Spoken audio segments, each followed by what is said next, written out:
Welcome back. In the last lesson, we started our unit on correlation and regression, just talking about correlation. And I showed you how to look at a scatter plot and just to get a visual about if it's a strong or negative correlation, if it's a strong correlation or a weak correlation. And then you did an investigation into the correlation coefficient, R, and how we quantify that relationship. So now we're going to take it a step further, and we're going to do regression analysis. An introduction. Here we go. If the correlation coefficient shows a significant enough relationship, the next step is to develop an equation to express the linear relationship between two variables. This is called a regression equation, and it's in the form of, do you remember this from algebra? Y equals mx plus b. Using this equation, we can estimate or predict the value of the dependent variable y based on the independent variable x. This is your time in life to become a fortune teller. So below is the data for a startup company that's trying to sell home delivery meals. They hired 10 sales representatives, and for one shift, they tracked both how many calls each representative made and how many meals were sold. Using this data, can we find an equation that will predict how many meals can be sold based on a given number of calls? Well, I plugged this into some software and came up with this scatter plot. So the question is, can we find the equation for this line?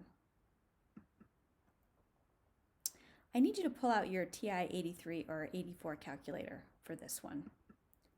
And you're going to put the data into list 1 and list 2. List 1 being the number of calls, list 2 being the meals sold. Then go to Calc, down to number 4, LinReg, linear regression. And then tell it that the X list is list 1 and the Y list is list 2. Go down and hit calculate, and boom, it brings up this stuff. Well, what does this stuff mean? Let me show you. It shows that we have a correlation coefficient of R equals 0.76, so that's a pretty decent correlation coefficient. And then the regression equation, look at the very top of that output. It says Y equals AX plus B. Then it tells you what A is, and it tells you what B is. So you just plug those in to get 1.18x plus 18.5. Now let's use it.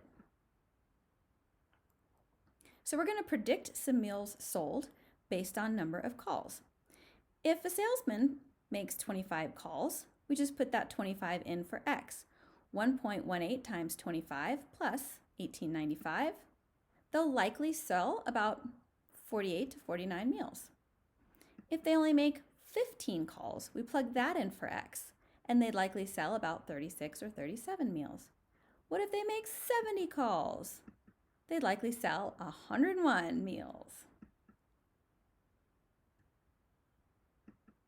Now, let's say I'm one of those sales representatives, and my goal is to sell 75 meals.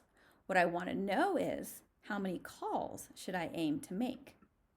Well, we can just put 75 in now for y, and solve for x.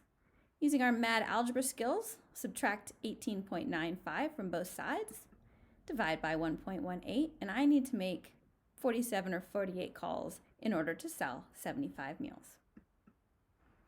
That's an introduction to regression analysis. We're going to go a step further in the next lesson, but let's just do this for now. Thanks for being here.